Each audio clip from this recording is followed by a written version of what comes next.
There we go. Okay. Anyway, thanks for your patience. Yeah, how's it going, man?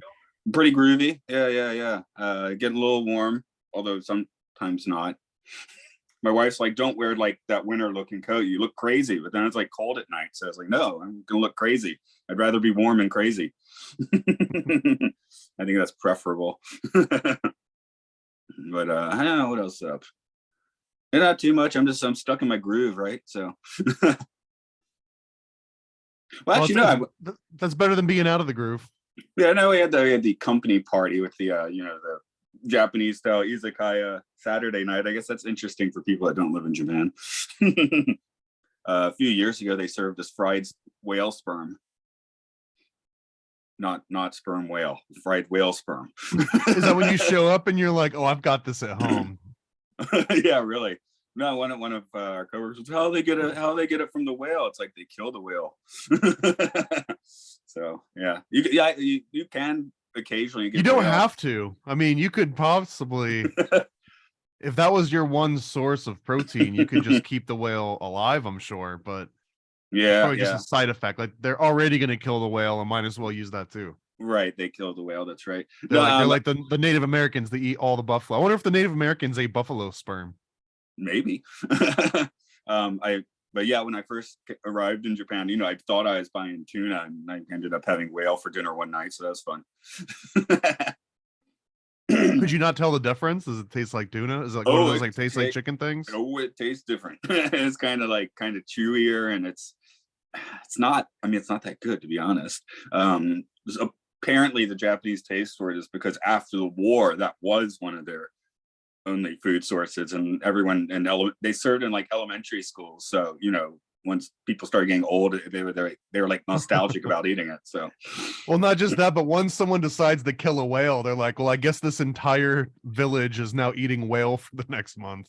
Yeah, really. So, but yeah, I mean, that's one of the things. Yeah, we eat locust and Nagano. You get some soy covered locust. It's fun. What else do we have that's weird? I had some raw horse meat on Saturday. It's a Nagano thing, but that's actually pretty good. It's like raw horse meat. It used to be way more popular in the States. I wonder what it was. It was probably like cowboy and Indian TV shows, and then all of a sudden like horse probably went out of fashion. But for the longest time, I mean, you might have gotten a horse burger instead of a cow burger. Now this is like a little piece of raw horse, like sushi style with a little wasabi on it. It's actually pretty good. Interesting. Yeah. And if you stay at one of the inns, they're likely going to serve it in this prefecture, not across Japan, just right here. Excuse me. The cedar allergies that kill everyone in Japan is getting me today. So, sugi. It's bad enough where I think the government is handing out subsidies because of it or something. What, from allergies? Yeah, because something like 40% of Japanese get horrible hay fever, and it hurts productivity. People take days off from work and things like that. Right. That's kind of funny. Yeah, government's just like, we'll just subsidize everyone's allergies since it happens. Yeah. But what was I gonna say? Because Japanese people will drag themselves into the office on death's door, We don't have that problem here. Yeah, exactly. So I actually don't really get sick much, but some of the other foreign teachers where I work get sick, and sometimes the Japanese staff's like, why do foreign teachers keep getting sick? It's like, well, everyone's getting sick. They're just staying home. And then there's literally the prime minister of Japan is, okay, you can stop wearing masks now, stop doing the mask. There's still 60% of people driving cars with the mask. It's like, what are you doing? The man has told you to stop doing it. It's like the opposite of America. Japan was the example that so many people used to refer to as, well, Japanese already wear masks even before pandemic, just out of politeness. Like if you might have the sniffles, right, you don a mask out of politeness. So I mean, it doesn't surprise me that people just keep wearing masks regardless. Yeah, and the women are now it's like mask beautiful, which is true. I saw some of my coworkers for the first time at this dinner. I was like, whoa, that's what you look like. Put the mask back on. Yeah.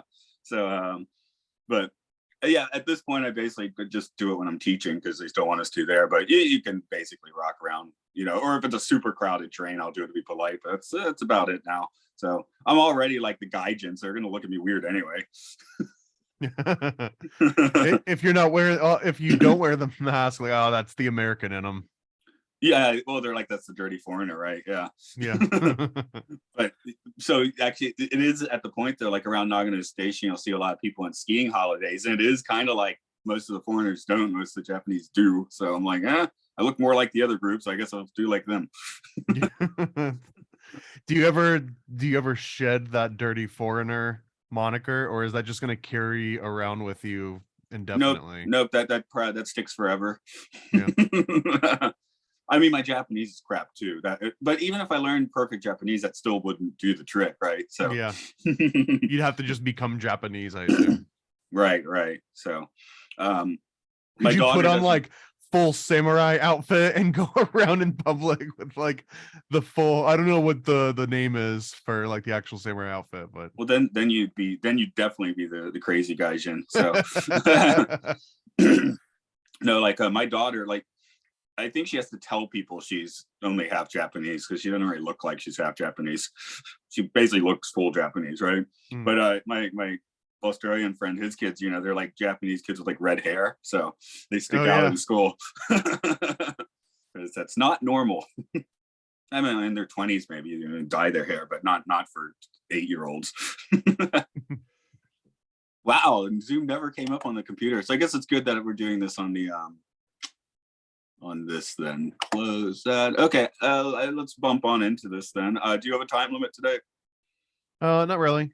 Okay, I mean, I don't think this one would like go over into crazy land anyway, but you never know what you end up talking about. So give it 5 seconds silence and I'll go ahead and do an intro.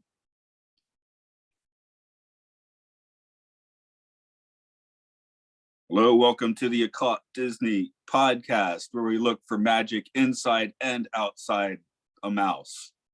Wow, that's the worst version that I've done so far. Okay. This is Matt here. With me today's the Paranoid American, Thomas. Hi. I'm going to give that one another shot too. Welcome to the Occult Disney podcast, where we tear open the mouse and search for the occult bits and giblets. What is that? What is that called? Right, you tell the future with entrails.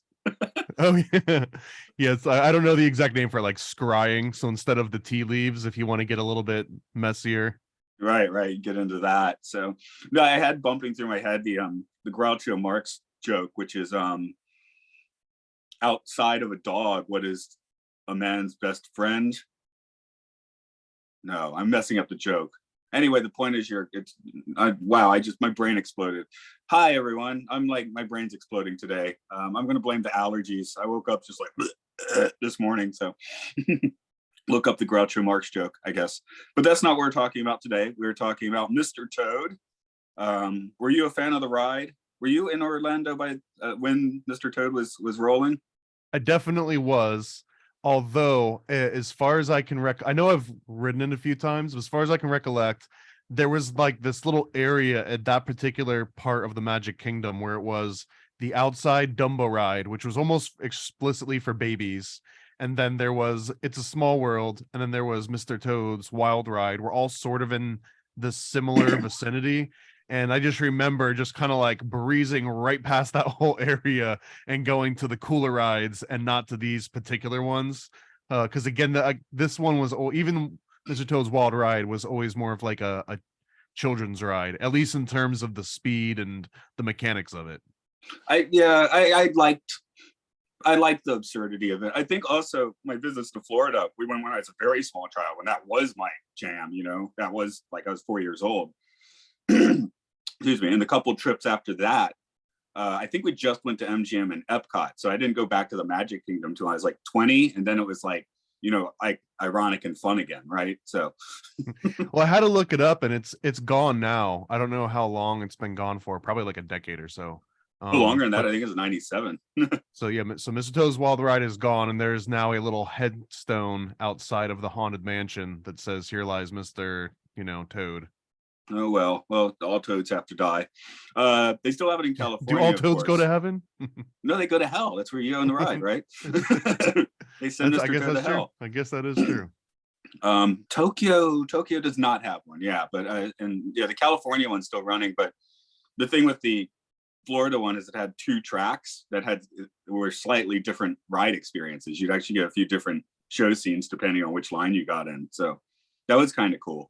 There was I'm probably gonna get it wrong. There was like an Alice in Wonderland, I think, that did something similar. It might have been like a Sleeping Beauty. It was one of the Disney princess rides that had a very similar thing. Like once you actually got into line, right before they board you up, they send you on one side or the other side, and they both have like slightly different experiences.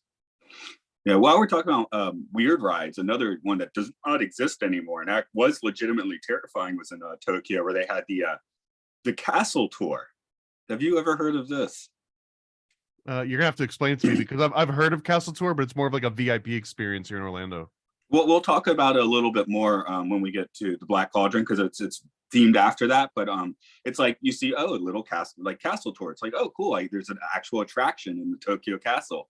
So you go in and you end up in this dungeon with an terrifying animatronic dragon, and scary noises. It's real dark. Kids cry. I mean, it's yeah, it's like Disney's scariest attraction ever, probably.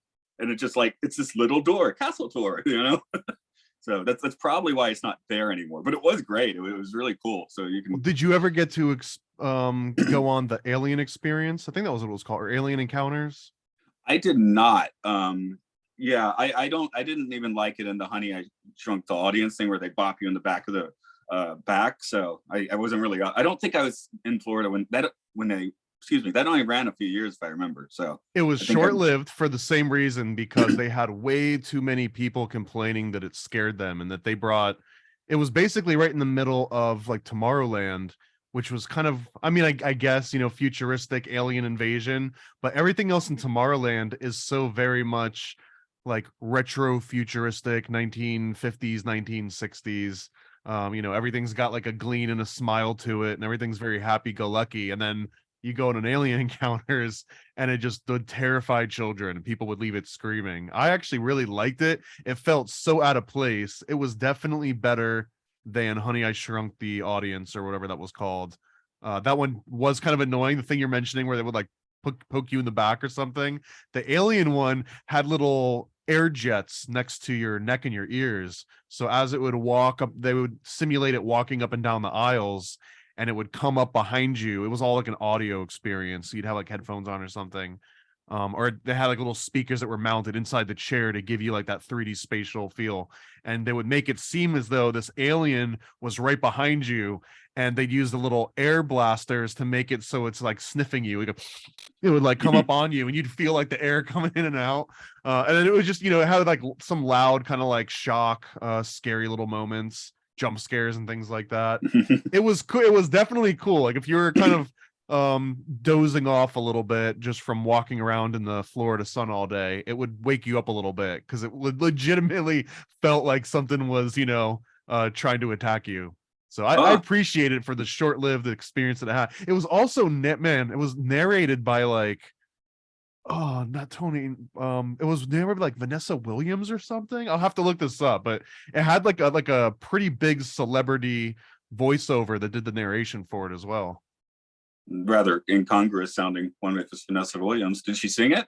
It was not. It was not sung. I have to eat those words, but that seems, yeah. That's I hope that's what it is, because it's so weird. But I couldn't say no. The Tokyo one with the castle tour, I think it lasted almost 20 years. So they were making kids poop themselves for a couple decades in that case. So. I guess they had spent the money on their animatronic dragon, so you got to get your value out of that. So the full name of it was Extraterrestrial Alien Encounter, which even when it was brand new, it was such a mouthful, and I never really fully understood what it was until you actually get in line and sit in the thing, because the name's got like 4 names inside of it. Yeah, it's like the teams never got together to decide what the thing's actually called. So each modular part is maybe a different name. Yeah, everyone got to donate one word to the final name. Speaking of modular movies, I guess we should start talking about today's movie, which is here's Oh, another title I and by can't the way, it quite was get right. Tyra Banks. It was voiced by Tyra Banks and Tim Curry. So imagine those two voices in this alien experience in Tomorrowland. It was a product of its time for sure. Yeah, I think Tim Curry is on like a few attractions, which is pretty wild. I'm sitting here. I headlined my notes as Mr. Headless Toad, so I didn't write the proper name of this movie, which I guess is The Adventures of Ichabod and Mr. Toad. Is that the proper title here? And it's a little bit confusing because it's not really the adventures of Ichabod and Mr. Toad. It's the adventures of, Ichabod, comma, and the adventures of Mr. Toad, two completely different things that don't relate to each other. Right, but then you need to like flip the order, right? Because Mr. Toad comes first, so it's confusing in many respects.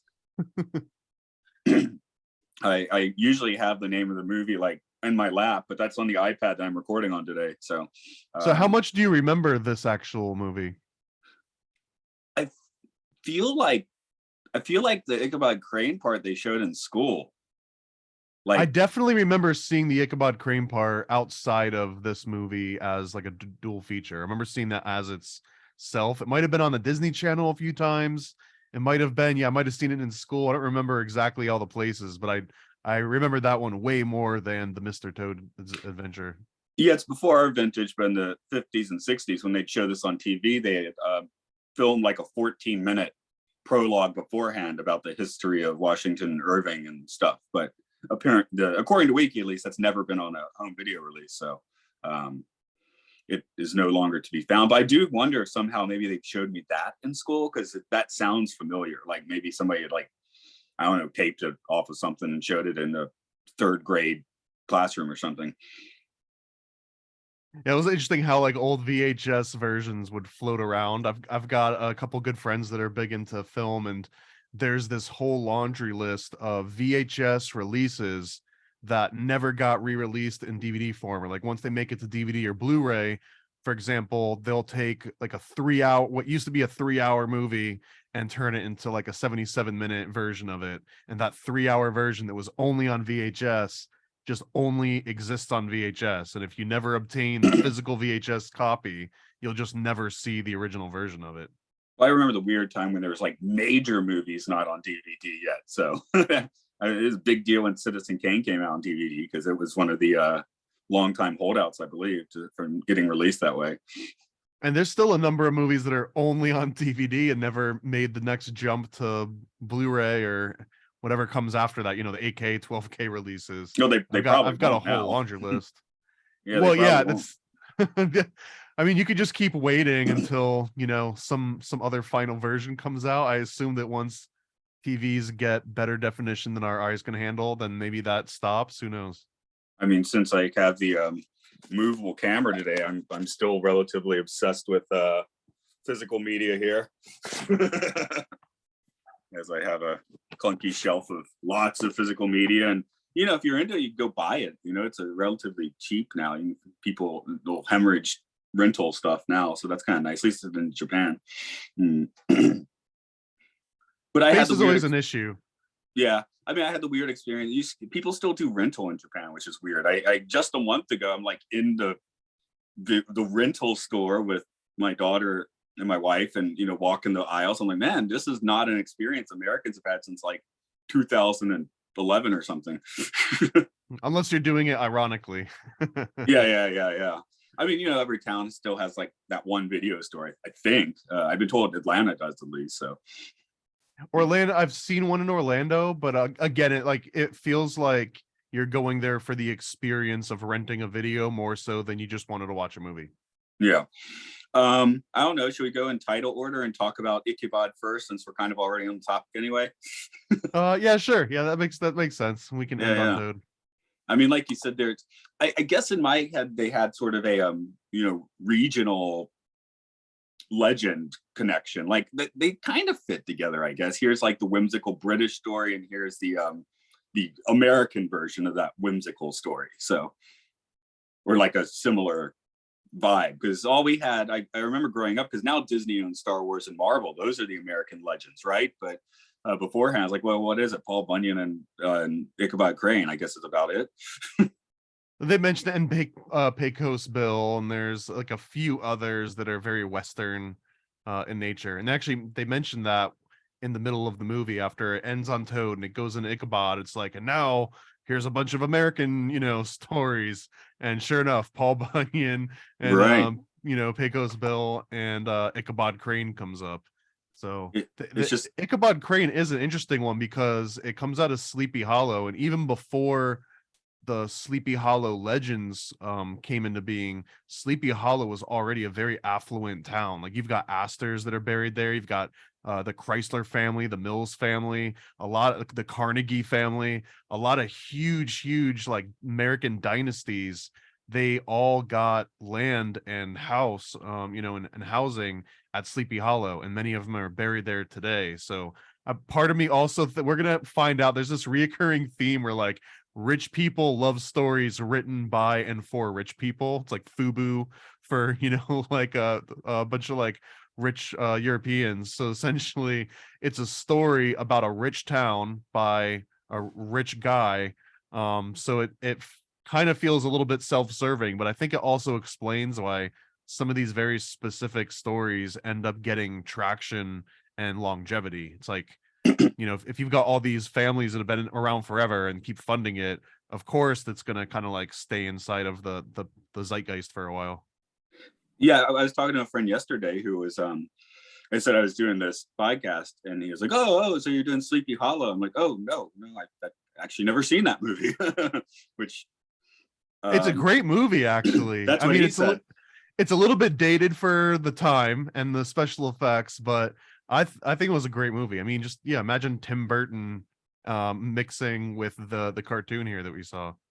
I guess that's about the last time Tim Burton did a movie that where you're just like he's trying too hard to be Tim Burton, Yeah, Big Fish was after that, I suppose. But yeah, it's I love the Big Fish. You be careful. no, I was saying that came after Sleepy Hollow. It's a pretty good one. Okay. So yeah. But then Sleepy Hollow was way more of like I would almost equate it to the Twilight series in a way, where it was like they got the teen heartthrobs together and threw a bunch of angsty sort of gothic, like sexual tension in there, and then just lots of dramatic lighting and almost music video. It's almost like a Hype Williams meets Tim Burton production in some ways. I guess that came out around 2000, 1999, something like that. So at that point, I think I just would have been, I didn't go into the Hot Topic, right? I wasn't into that vibe. So yeah, if you liked Hot Topic, you definitely saw Sleepy Hollow. Right. Whereas I didn't go in the Hot Topic, so I didn't see Sleepy Hollow. Yeah. They were mutually exclusive. What was the store I'd stumble in Athens? The Junkman's daughter's brother. That's the name of a store. Yeah, because the Junkman's daughter is in Atlanta, so this is a satellite store in Athens, the college town. So they had to give it a different. They couldn't just give it the same name, I guess. Everyone loves a weird boutique store with like an inside joke as the name. Yeah. I'm taking a look at my notes here. I guess being an American lore always, like as a small child, seemed kind of like not interesting. You're saying rich people like to have rich people stories told to them, right? I'm like, I didn't really. Well, and we're going to see that with Mr. Toad too. It's another, and we've seen that with a number of other stories that we've covered already. The other one was 101 Dalmatians was a good example, because it was like, okay, I get it. The story makes sense. It makes sense that this would be made into a cartoon, but out of the hundreds and thousands and infinite possibilities of books that were written, why was it these very specific ones? And I think it's because, my rich friend in England has a daughter, and the daughter just wrote this book, and I want to garnish good favor with this particular family. So, we love the book. The book's awesome. This had another example of the Mr. Toad, without getting too much into it, but like Theodore Roosevelt, within a couple years after it being published, was praising and saying, I'm reading this to my kids at night, when they're in bed. But I really do think it was just like a bunch of rich people spreading the wealth amongst themselves. Yeah, the aristocrats. There's another one that we just The did recently. That's another good example. Yeah. I said cats or crats. I don't even know what I said at this point. It's hard. Yeah, it's hard to work those out in this discussion. But I've got in the Sleepy Hollow Cemetery. I mean, we could spend the entire episode just discussing like how much wealth and fame is inside of Sleepy Hollow Cemetery. But like I mentioned, the Astors, the Carnegies, the Chrysler family, Floyd Crosby, who was the father of David Crosby's there.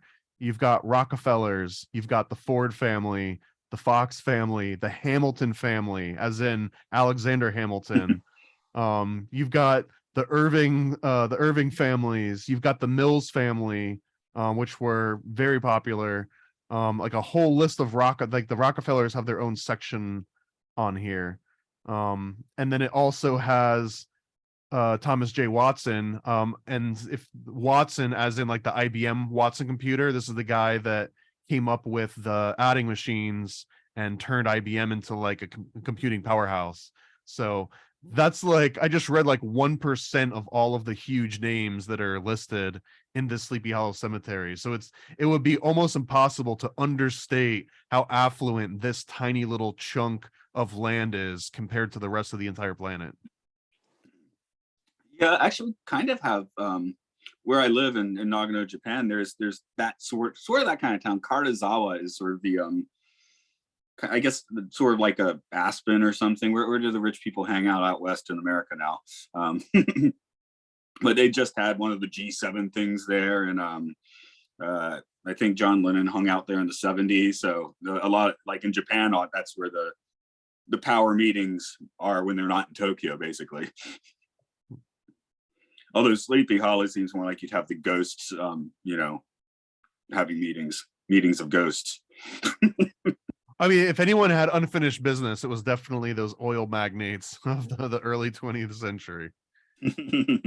Does that come through much in the Burton film? I mean, do any of the film versions like touch on this? Because this one certainly doesn't.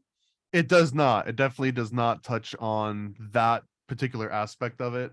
Although I mean, everyone in the movie definitely looks very affluent, but that's probably just because it's a movie. Yeah, it's animated. You can make them look nice, So, I did think, this movie was notable at the time for having Bing Crosby narrating and singing in this section, Basil Rathbone the first. I'm like, man, these guys probably put in like an afternoon of work at most. That's well, good for them. Well, and it's also misleading because as the movie, which again is a double feature, opens up and it's like narrated by Bing Crosby, and you get all excited, but you don't realize that he doesn't come until the Ichabod Crane story kicks in, and there's like a half hour left in the whole thing. What's it that him like dooba dooba doo right at the beginning, and then you don't hear him for another 35 minutes, which is it's fine. A great dooba dooba doo though. It's a great one. Yeah, I was like, oh, that's him. Okay, I assume that's him. Unless yeah, must be him. And the music is really good for the Sleepy Hollow portion of it. I don't know if any of them are necessarily like earworms that you would take with you and start incorporating and singing outside the movie, but for the duration of the movie, they're completely appropriate and not annoying at all. They're actually pretty pleasant. Yeah, in production, both of these were kind of like Disney was like, the Window and Willows, of course you would make a full length out of that, and Walt Disney himself was like, yeah, cut it down, make it just 20 minutes, and I guess they just ended up on 30 in the end. So if you had to pick your favorite out of the two, which would it be? Probably the second one, but I have so much affinity for Mr. Toad's Wild Ride. It pains me. Yeah, it just pains me not to say Mr. Toad, but yeah, Ichabod definitely has a better like flow. More weirdly, it has more character to it, despite not having cute animal critters, right? So I was looking at the original movie reviews, and almost across the board, it was the opposite of that. I kind of agree with you. I liked the Ichabod Crane story a little bit more, all just objectively, all things considered. But the original movie reviews, people absolutely praised and raved about the Mr. Toad portion and said that it was deeper and it had all of these like satirical sort of commentary on life. And then while the Ichabod story was more of a soulless, just kind of retelling of a known story, and that they didn't take care to establish unique personalities or any sort of like longer lasting, deeper seated like lesson to be told. It's just kind of like, here's the story, and then, oh, by the way, it ends, the end. Which I kind of agree, I guess, in a little bit of a way, because it does sort of just end abruptly. But it's far more entertaining to me, and also probably just because I remember seeing that one way more often. I almost want to say like every time around Halloween or something, you would see that particular cartoon pop up in some kind of form. Yeah, and I'm thinking when I was younger, as a kid, I would have gone with Mr. Toad because it's, it's cuter, right? But I guess yeah, it's just interesting because now I'm thinking about history. Maybe the story isn't quite in the public consciousness as deeply as it was around, the 1940s. You talking about the Ichabod Crane story, the Headless Horseman story? Yeah, well, I guess we got the Sleepy Hollow movie not that long ago. Because that story was from the late 1890s, I believe. So it's definitely old at this point.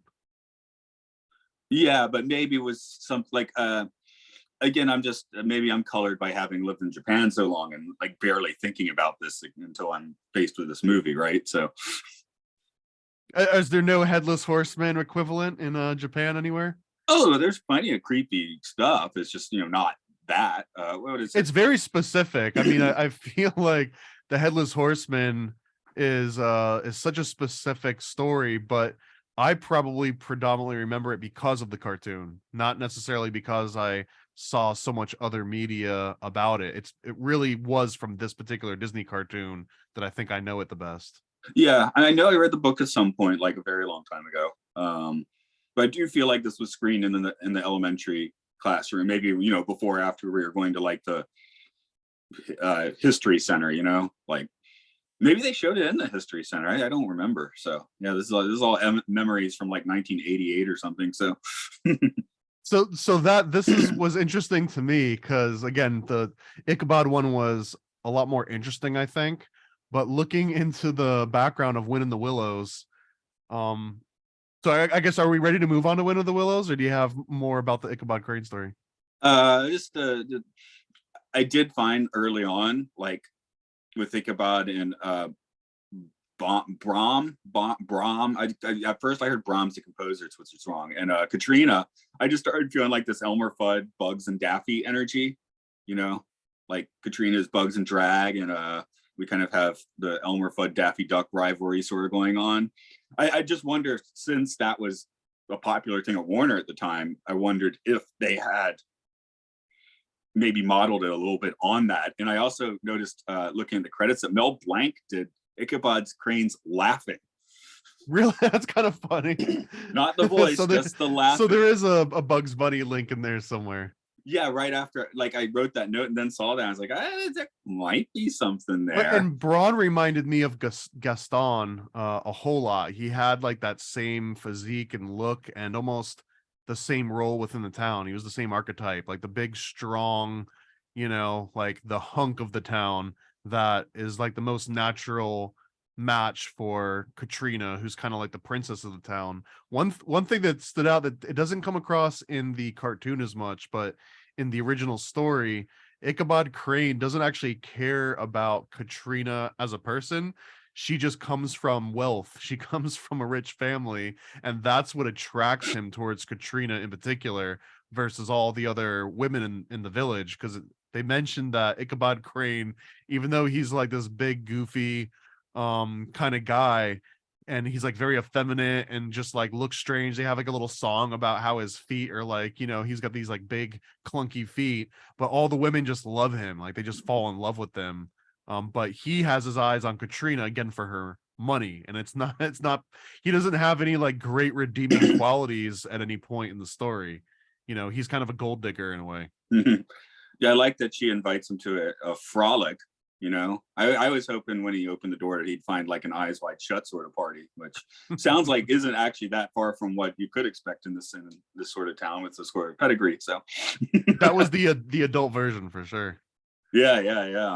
The adult version. And then at the end of the cartoon, they mentioned that he doesn't actually die from the Headless Horseman. They almost imply that the Headless Horseman was never real, that he just worked himself up into this frenzy, and that everyone else in town just assumes that he died from the Headless Horseman, but really he just found another rich lady in some other town and then married her and had like 9 kids, and the end.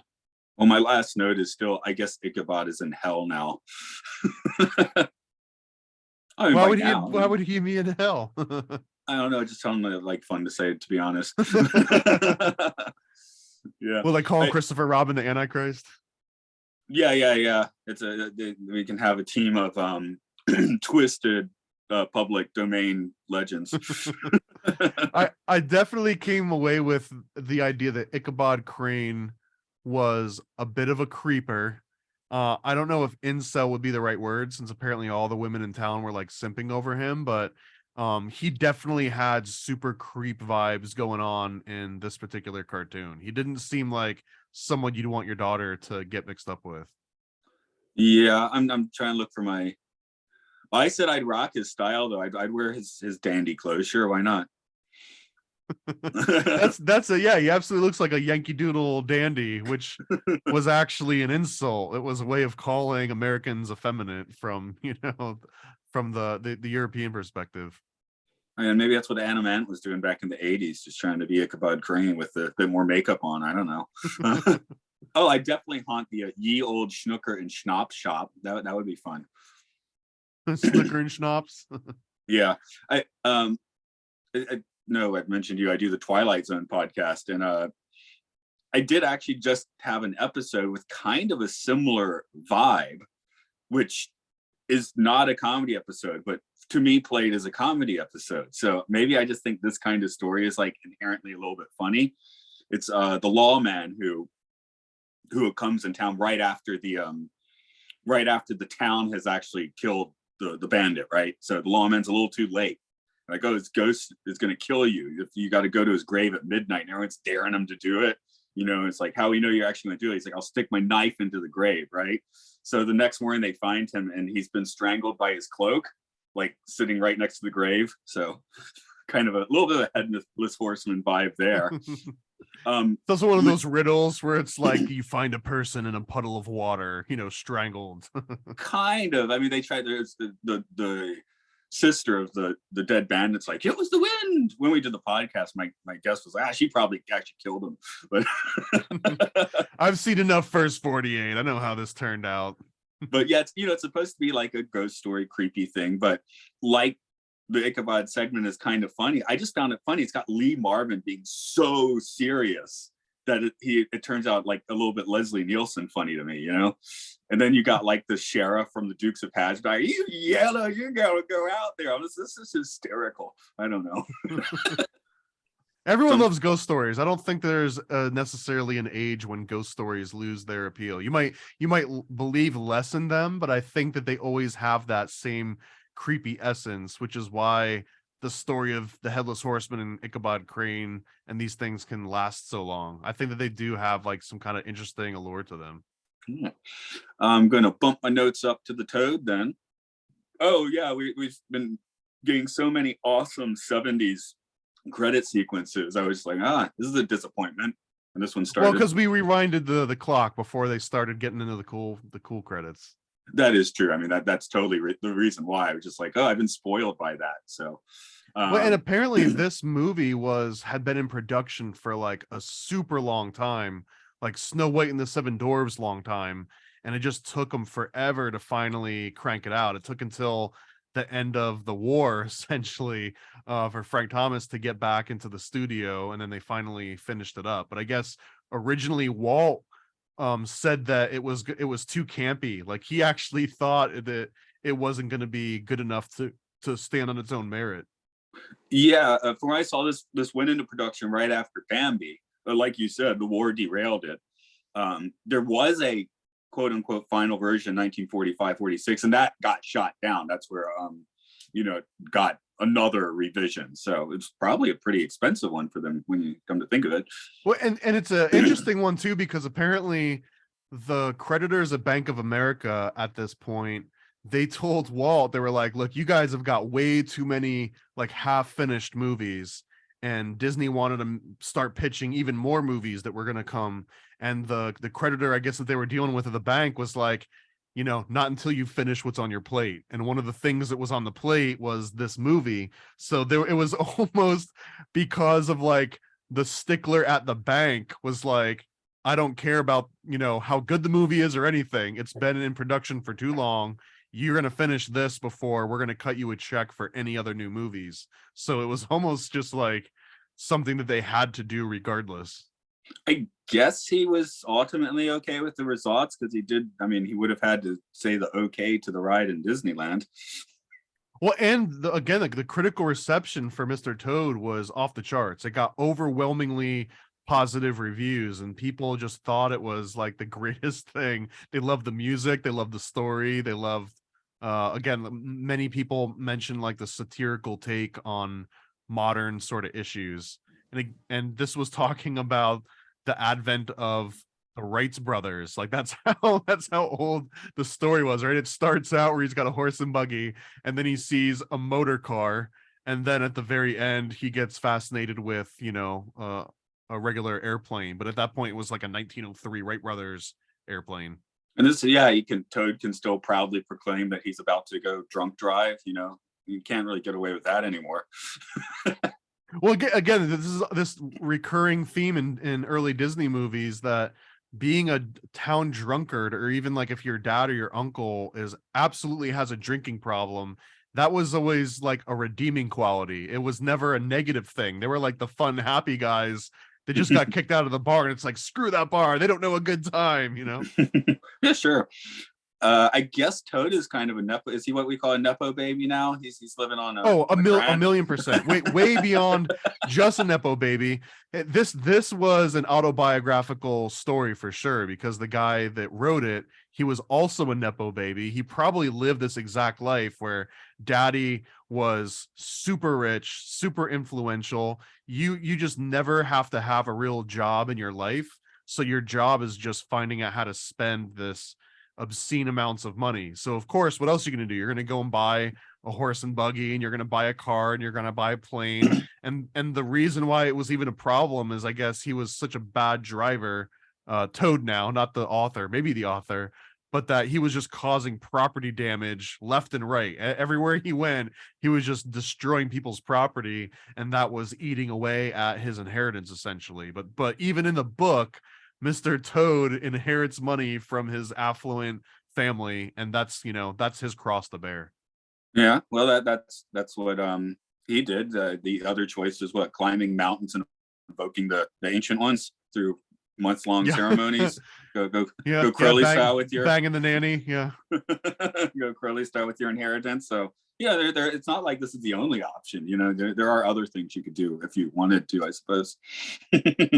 Well, I mean, it's funny you bring that up, because I actually do think that there was some overlap between the author of Wind in the Willows and Crowley. I think it's just that Crowley was probably 30 years or so younger, so he was just in a completely different social class and probably wouldn't have come into contact. But the author was big into the Golden Dawn. He was big into paganism, especially that neo-paganist movement that was kind of like sweeping over Europe prior to World War II, because then it got a bad rap because of a certain little group and their nasty little outfits. But I mean, he literally wrote a series called The Pagan Papers, where he correlated all these ancient gods from Rome and Greek and Phoenicia into just like regular English society, and would have applied like the traits of Mercury and Zeus to different towns and different sort of professions. So he was way big into this kind of like pagan point of view. So I do think that him and Crowley would have probably shared a few of the same social circles, even if they didn't necessarily overlap directly. Yeah, I mean, it's only been recently that occultism basically wasn't a rich person's game. I mean, that's what the internet does. It lets people, play around with this stuff. That's a great point, without getting on too much of a tangent. But man, that's one of my favorite topics when it comes to like the satanic panic in America, is a lot of people forget that Satanism was always accepted, or if you called it Luciferianism, but if it came through the Rosicrucians on the West Coast, where there was all sorts of money and affluence, it got a pass. Like, you were allowed to do astrology, you were allowed to dabble in magic and all these esoteric arts. But if you were just like a poor villager bumpkin on the East Coast in New England, like, you know, God help you if you even get caught with like a slightly apocryphal book, that even if it's like you're still Christian, you're still reading the Bible, if you didn't have the approved version, you might get burned at the stake, or you might be excommunicated from your town. Whereas on the other side of the country, if you were rich, you could say the most blasphemous things possible, but you get a pass. I want to say the most blasphemous things possible. That'd be fun. Another thing that this movie kind of does is, I mean, and it's not a template, something that already happened, but yeah, the rich person scandal, you know, we still have those regularly in the news always. So, because I was just thinking now that we could have a fun adventure where, you know, Donald Trump breaks in and steals the deed to clear his legal problems. That's how I want reality to play out. So yeah, so the legal logic in this movie, unless I missed something, I rewatched both segments. Just because I really felt like I wanted to watch the Ichabod Crane one twice just because of nostalgia. But this one, I got to the end and I was like, wait a minute, something's not adding up here. So just to recount the beats of a story, okay? It starts out and Mr. Toad's already just being a rich asshole. He's driving this horse and buggy. While he's driving the horse and buggy, he sees a car, falls in love with the car, and I'm gonna simplify some things, but he sees the car, he gets mania for it, so which means that like he can't stop thinking about driving a car, and he's like imagining it, and his friends bring him back to his house, to Toad Manor. They lock him up in his room, and they're basically trying to like make him quit cold turkey. Like he's going like a train spotting heroin withdrawal sort of situation, but he sneaks out in the middle of the night while he's basically on house arrest from his friends, and he finds a fast red car that's going to a bar, and the fast red car is driven by a bunch of weasels that look exactly like the weasels from Who Framed Roger Rabbit. He goes inside the bar, trades them the deed to Toad Manor in exchange for the car, gets the barkeeper to be a witness for the transaction, and then immediately gets picked up in this stolen car, because the weasels never owned it. They had stolen it from someone, but then Mr. Toad gets caught with it in his possession, and possession being 9/10 of the law, I assume, even in this story, he basically goes on trial and they find him guilty and he gets sentenced to like 10 years in London Tower. So it's a story about a rich guy that gets fascinated by a car, gets duped into trading all of his real estate for that stolen car, and then goes to jail for owning a stolen car. Here's the part that it doesn't make sense. All that part makes perfect sense. You send Toad to London jail for 10 years, whatever. What they do though is that he gets broken out of jail, and then they break back into Toad Manor, which according to him was a legal transaction. He gave the deed rightfully to another party in exchange for this car. So they technically owned the deed outright, even though the car wasn't theirs to begin with. But all they had to do was break in and steal the deed back, and then all of a sudden it's theirs again. And that proves that the weasels were the bad guys, and that the barkeep was also a bad guy. But at no point do they prove any of that in court, or does anyone show evidence of any wrongdoing. The only thing that happens is they break in and they steal the deed from these guys as they're living in their legal residence. So like, what did I miss there that they were allowed to break in? Because it's, you know, if I get swindled in a bad business deal and I give the deed away to my house to someone and then later find out that I got duped, I can't just break in and steal the deed back and like the law's on my side. Okay, I think I simplified this a lot more than you, because I have a one sentence summary. Okay. This is the Disney version of GTA Vice City. Yeah, okay, I got that. He just keeps, you know, taking cars. It's fun. Yeah. But I mean, they were vastly outnumbered, right? When they showed one scene where there's like 30 weasels all knocked out on the ground, But following this logic, the very next night, they just have 30 weasels break in and steal the deed back. And now the weasels are again the rightful owners. Because apparently all you have to do to own property in this reality is steal the deed from somebody in the middle of the night. And now that's your legal property. Yeah, hence that's why I want to see some modern versions of that happening. I guess that's kind of Watergate in a way. I mean, a little different, not a deed, but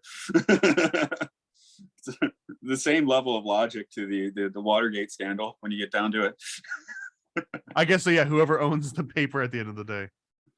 Yeah. What else do I get vibes of? I just started thinking of the climax of Back to the Future 3 a little bit. As Toad is getting taken down by the taken into jail with the train and all that. Yeah. Just gonna pop in my head a little bit. There's some interesting aspects of this movie, like the train scene. First of all, we're gonna get into trains a little bit more. It plays into the backstory of this story in strange ways, but that train scene, he definitely escalated. He keeps escalating, right? I think stealing a train is probably far above stealing a car at any point.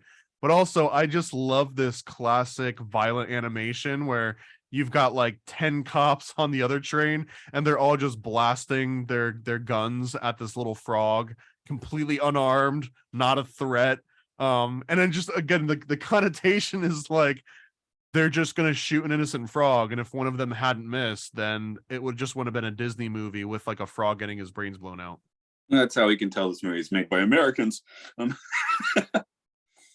They didn't have the bobby clubs, make it properly British.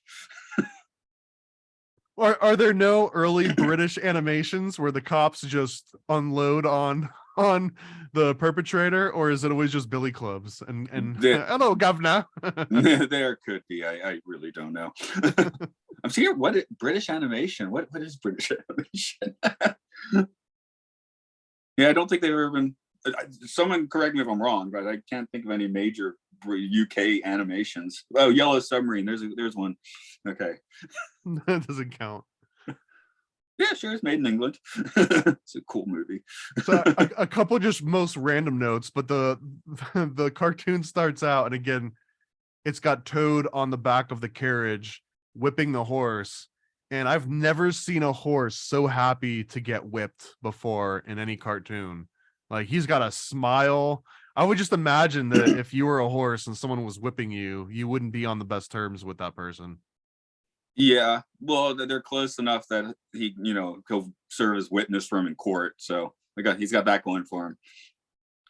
It almost feels like a very abusive relationship, though. If one party is constantly riding on your back and like physically whipping you, and you have to just always be, sort of agreeable to that person, it feels like a Lifetime movie might be baked somewhere in this cartoon.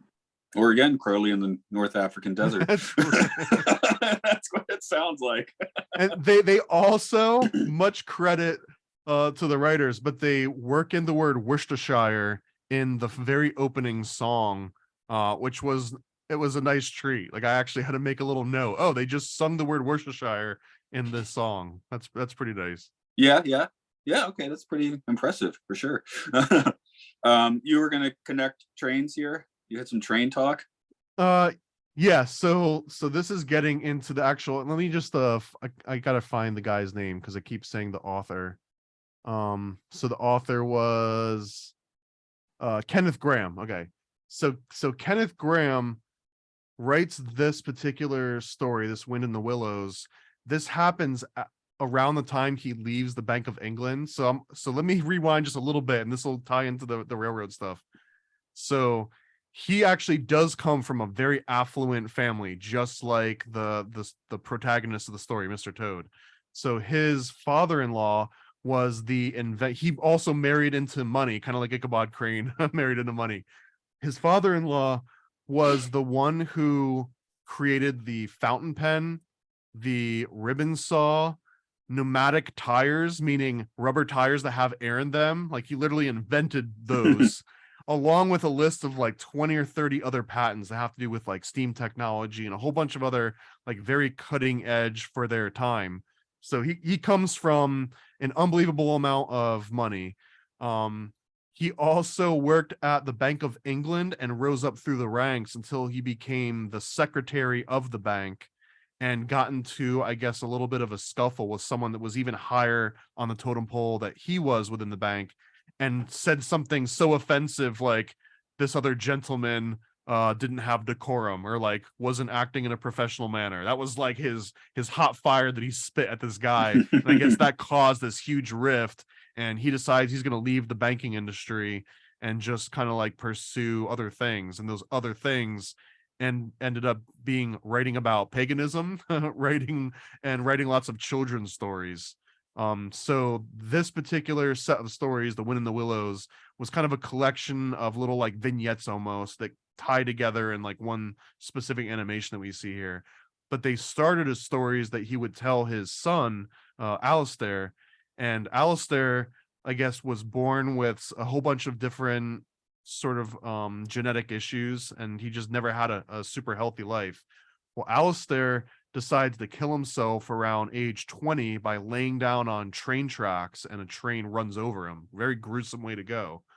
It was written in the obituary and almost every other biography during the life of Kenneth Grahame that this was like an accident, just kind of out of respect to him, because it was like a very sort of taboo thing to admit that, you know, someone died of self-inflicted means. But so he's already a little bit upset about this. Obviously, his son dies around age 20 under the railroad, but he also ends up writing a whole bunch of esoteric poetry about railroads.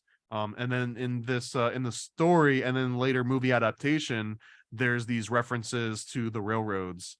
And one of the short stories that he writes is about the advent of technology and how human beings used to look at the horizon, and the horizon represented this unknown sort of like fantasy, like who knows what happens over the horizon. The sailors would imagine all sorts of faraway lands and monsters and adventures that you might go on that were just over the horizon. But as people got, you know, planes, trains, and automobiles, all of a sudden the horizon was way more accessible. You just start driving towards it, and it's like, you know, what's on the other end of the horizon. That's where the city's at. And then once you get out of the city, that's where the country's at. So it takes away a lot of that allure. But he likened the railroads as sort of reinvigorating people with that same sense, because now the railroad would take you to a different horizon, way farther than one that was accessible to you through like a regular, you know, car ride. So he had this fascination with railroads and trains, and I couldn't help but imagine that there was like a very tight connection there with the way that his son died on the railroad tracks. Again, I couldn't imagine. This sounds like one of the most gruesome ways that you could possibly go. Yeah. You know, the Mena, Arkansas style.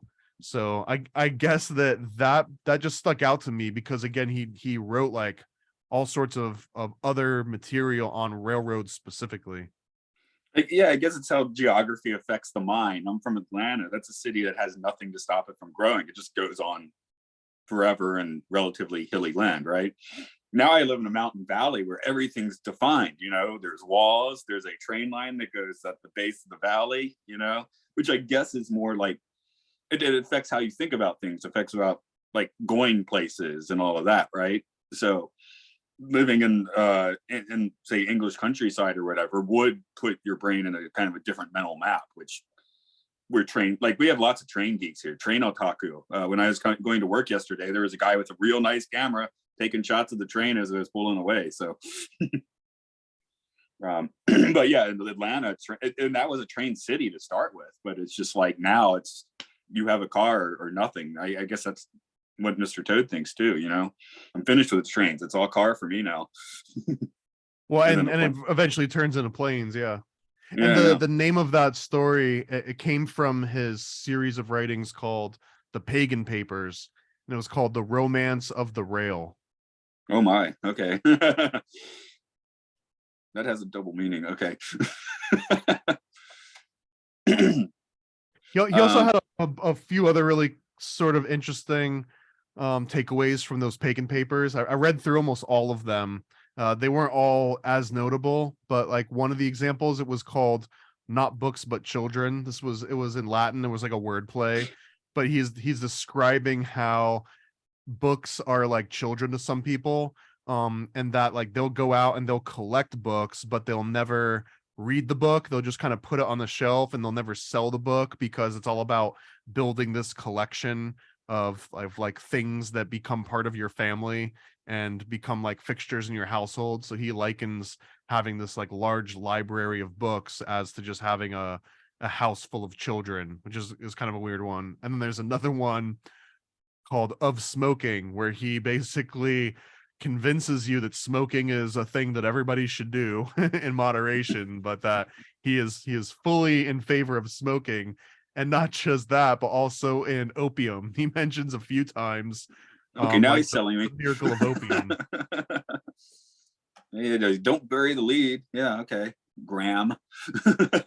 So yeah, I mean, yeah, dude, Graham knew how to party, and and the last one that I thought was interesting was he had a story about the Olympians, but it's an analogy where the Olympians are adults, and it's about how the actual Olympians were so busy in their cloud palace on Mount Olympus, and they never took the time to enjoy just like the frivolities of life and just like enjoy nature and enjoy being around animals. Although you could make an argument that Zeus definitely enjoyed being around animals quite often.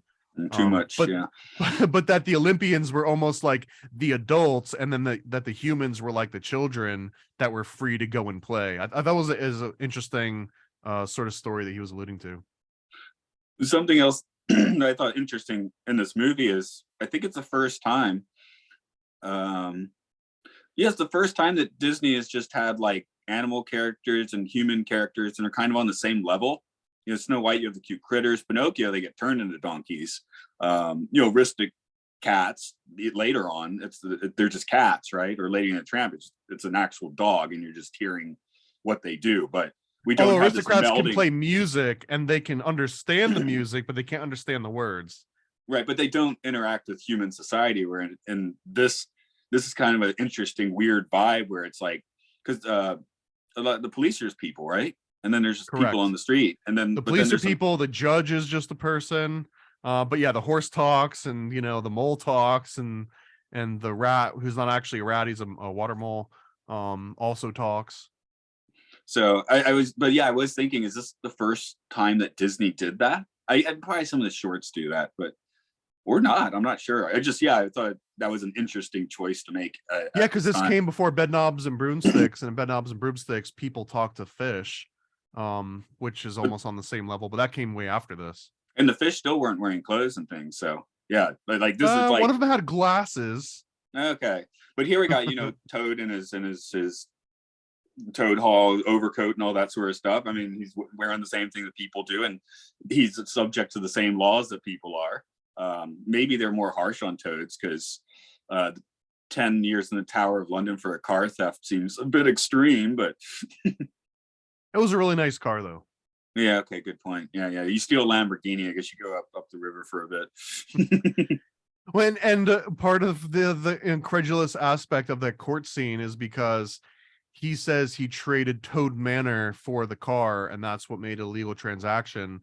And the lawyer or the judge or whoever's trying him laughs about that, because Toad Manor at the time of this taking place, which is in like the year 1900 or so, that Toad Manor cost £100,000. Now I had to look this up. The salary for the Secretary of the Bank of England during the time that this was written, when Toad Manor was £100,000, the annual salary was between £400 and £700. So we're talking about a lot of freaking money for £100,000 to be worth. Well, one of my notes here is I suppose breaking into your own estate happened a lot in 1940s Europe. For various reasons. Yeah. Well, one specific reason. Yeah. Yeah. Well, within that, probably various reasons. But yeah, I'm sure that France or whatever, if it was still there, probably the owners may have broken into some of these places. Maybe not. And I thought this was interesting too, that while he was working at the Bank of England, there were two stories. One of them was that he quarreled with Walter Cunliffe, who he said was no gentleman. That was the insult. Sir, you are no gentleman. And that caused like the worst rift ever. But the other explanation, which is just as interesting, maybe more so, was that there was a quote unquote political shooting incident at the bank where Graham was personally shot at 3 times, but all the bullets missed him. And he might have had some kind of like a PTSD situation from being the target of, I don't know what the political shooting was about, but apparently it wasn't just a bank robbery. Well, I'd like to think he said, "Sir, you're no gentleman." Did a glove slap, and that was followed by a duel. He didn't realize that the guy he insulted was actually an American, so then the guns came out. Yeah. So that's where the 3 bullets came from. Hey, he might have won the duel for all we know. Anything else you want? Oh, go ahead. Yeah, I got a couple other sort of cool notes here. So, I mentioned the Pagan Papers that was published in 1894. A couple years after that, he published something called the Golden Age, which also ties. I mean, that ties very heavily into like the Golden Dawn and a lot of the other sort of occult symbolism that I think that there's some ties to here. That some of them are a little bit more subtle. And then he also came up with something called Dream Days in 1898. And inside Dream Days was a story called The Reluctant Dragon.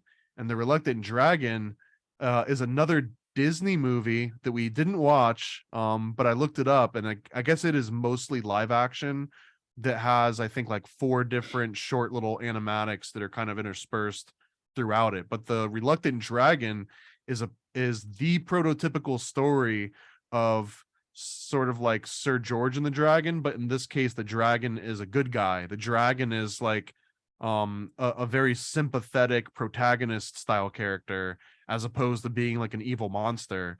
And this kind of leads into Puff the Magic Dragon, and you could almost even say like Barney or any nice dragon or nice dinosaur character. It kind of has its stem in this Reluctant Dragon story. I was looking for my vault, so I guess my not quite a review of that one. I remember that when they put out the Disney Vault stuff, they did put that one out, and I did buy it, but it's not one of the ones I brought with me into Japan. So I guess I didn't like it that much. Yeah, I mean, I think the fact that it was mostly live action, it probably was not one of the greater ones. It gets mixed up with a whole bunch of the other sort of like C and D class movies. Yeah, because I showed up with my Tomorrowland discs and the war ones and all that sort of stuff. But yeah, Reluctant Dragon did not make it across the pond for me, the very large pond. And what else? I don't have the full list of the things that his father-in-law invented. His name was Robert William Thompson. But in addition to the fountain pen and pneumatic tire, I got a note here that this again is his stepdad. But his stepdad left school at 14, moves to Charleston in the United States, and within 2 years, he teaches himself chemistry, electricity, and astronomy and mathematics. And then that's where he starts inventing just like no one else's business: ribbon saws, steam powered, pneumatic tires. So yeah, the dude was obviously either like a savant or, he had that like elite code book where they're like, okay, here's a bunch of inventions that have existed forever. You're allowed to take 10 off the top. Everyone gets to take 10 and claim the rights for those. That's how we spread wealth now. Yep. Although I've always been fascinated by Nikola Tesla's quotes about how he put things together. Like he would basically like visualize the diagram without needing to put it on paper or anything. So, some people would have talents like that. Although I do like the secret technology idea too, of course. But and speaking of Tesla, whose main financiers ended up being the Astor family, and the Astor family essentially dies on the Titanic and then gets buried at Sleepy Hollow. Yeah. So a notable necropolis in the end. It is. It's very much a necropolis of the rich and powerful. Yep. Did you get to all of those notes? You said it in plural, so. I did. Yeah. Okay, groovy. Because I think I'm pretty much cashed out on this one, but I am like I feel kind of stupid we missed this one on first pass. It definitely. I think this is one you should stick in with the Disney animated features. I guess some of the other ones, Three Caballeros, Make Mine Music, those those are iffy, but this one's got enough that's definitely worth a view and a consideration. And it's nice too. You can watch them in different parts. Like as soon as it starts, I see that it's like an hour and 8 minutes, and I was like, oh, okay, that's nice. I'm not getting to anything too bad. And then there's like a nice little intermission. You can take a pause. They don't really relate to each other, so it's very easy to watch these. And honestly, since I had seen the Ichabod Crane ones so many times in the past, it just felt like rewatching an old favorite. Yeah, this one it's weirdly forgotten. We forgot it, even though it has a ride and stuff, but it doesn't deserve that. It's. I'd rather watch this than say Lady and the Tramp again. Yeah, although I also need to just throw this out here just to be controversial, but the actual story of Mr. Toad I found very boring. It was like it's a rich guy that wants a car and then gets sent to jail, and then his friends break him out. Great. Yeah, the main benefit of the first segment in particular is kind of just the animation's like pretty He's cool. so relatable. This rich nepotism baby that wants to collect motor cars at the turn of the century when it was still popular to have a horse-drawn carriage. What a relatable story that everyone can relate to. Jay Leno can. Except I guess Mr. Toad didn't let an engine blast him in the face, but yeah. I don't know if you got that news last year. Jay Leno took it from an exhaust pipe. Oh yeah. Burned his face off. Yeah. I think actually my favorite takeaway of that movie in particular was how close. I don't know if you saw that, how close those weasels were to the weasels in Who Framed Roger Rabbit. I had to look up side by side, and the only difference is that the weasels in Who Framed Roger Rabbit are wearing zoot suits. So they've got more of like a 1920s vibe to them. That's a plus up. It's the exact same weasels in my opinion, like all the way down to the character design. Just ignore the clothing. Well, of course we'll talk about that movie, but I mean there's lots of things in Roger Rabbit where they just take very minor characters from 40s flicks and put them in, right, which is part of the genius of that, and just the licensing, and that it was probably like 5 minutes licensing all that in the same movie was even possible, so and they took advantage of it. This is pretty much going to go straight to air, so what's up in your universe? Oh man, so many things. Although the number one that I always like to pump is just this MK Ultra comic. I'm working on the finally the long-awaited follow-up. It's not a sequel to MK Ultra, but it is the second Paranoid pamphlet, and it is called the Homunculus Owner's Manual. It basically describes how to create a homunculus from scratch, what to do with the homunculus. Spoiler alert, you basically decapitate them and pour their blood on your feet or some other cool thing, depending on what superpower you want. It tells you how to ethically kill a homunculus, and then it gives an entire breakdown of the origins of homunculus, from sort of like Taoist belief to medieval alchemy, all the way into sort of modern times. So this is in conjunction with Juan Ayala of the One-on-One podcast, aka the homunculologist, who has become one of the world's foremost experts on homunculi. So yeah, this will be an incredibly offensive and entertaining pamphlet on the Homunculus Owner's Manual. So look out for that very, very soon at paranoidamerican.com. So they got the chick track look on the outside. Does it have it on the inside too? Oh, absolutely. Yeah. Okay. So the way that they all look is they've got that classic chick track style all the way down to the font, the everything. Like I tried to match that aesthetic, and the homunculus pamphlet is no different. Actually, the homunculus pamphlet artwork looks way closer to traditional comic book artwork. It's got the style is amazing. Like I'm really excited about this one, and it's and I don't want to give too much away, but there might also be an actual homunculus starter kit that we release in the near future to go along with the pamphlet. So it'll come with all the supplies that you need to actually grow your own homunculus at home. Maybe I've asked you before, do you have a favorite chick track? I do. It's not the weirdest one. There are some absolutely weird chick tracks that get into very offensive territory, but I think my favorite one is just one that's about trick or treating is the devil. Just because it reminds me so much of the Water Boy and Bobby Boucher, where his mom just tells him everything's the devil. School's the devil, and Vicky Valancourt's the devil, and foosball is the devil. And that's pretty much where my introduction to chick tracks were, because I found when I was in the military, I found one on a biker. It was called like Badass Bob or something like that, Bad Bob.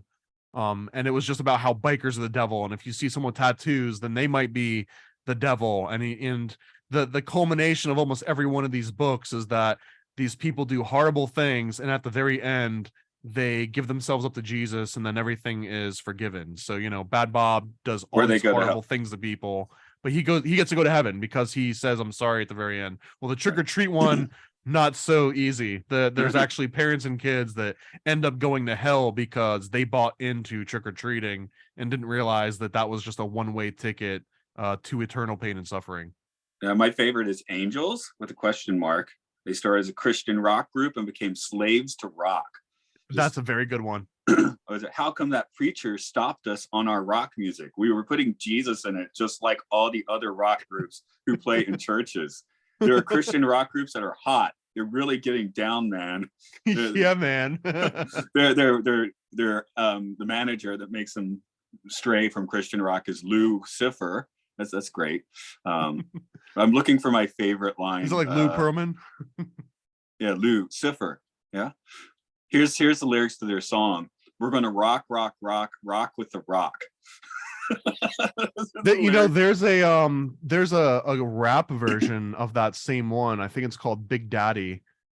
Oh yeah, Um, you get that. is it Big Daddy or is it Doomtown? But essentially at towards the end of Jack T. Chick's life, he ended up signing on a black artist. I can't remember his name for the life of me right now. He was a phenomenal artist, but they basically ended up taking a bunch of Chick's classic tracks and then reoriented them towards, like the black audience. So they would put them into like the Black Baptist churches. And that was one of the adaptations, is they took Angels and they turn it into like a guy that wants to get big into the hip hop world, but his manager is the devil. Essentially, it's the same story, you just tweaked it a little bit. I think there was like around 10 different tracks that got that kind of a treatment.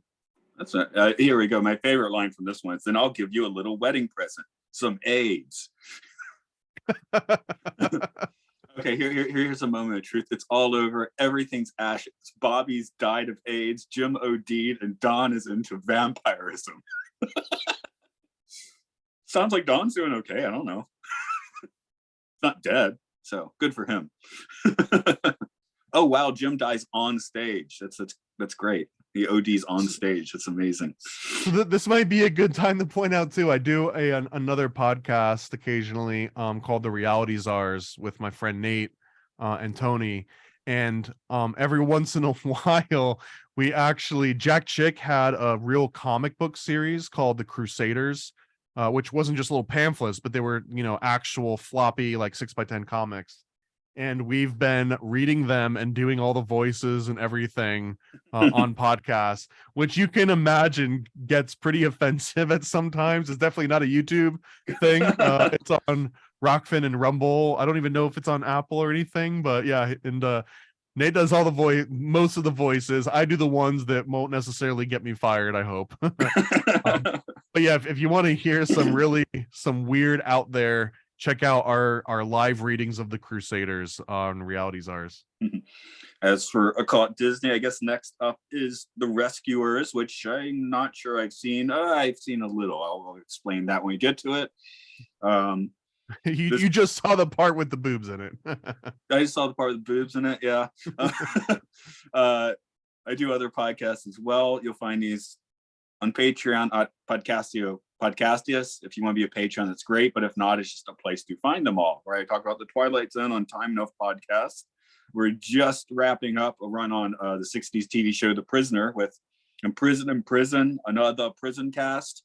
And we've started doing Films and Filth, where we've taken the top 100 and top bottom bottom 100 as arbitrarily chosen by IMDb users and are talking about all of those films. So yeah.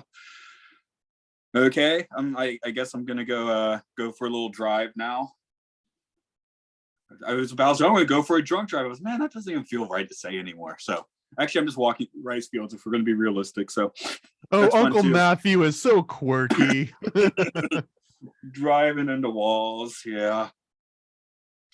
Let's see. Oh yeah, the buttons are all different today because I'm on my iPad. Disconnect, not disconnect audio. Recording, stop. Okay.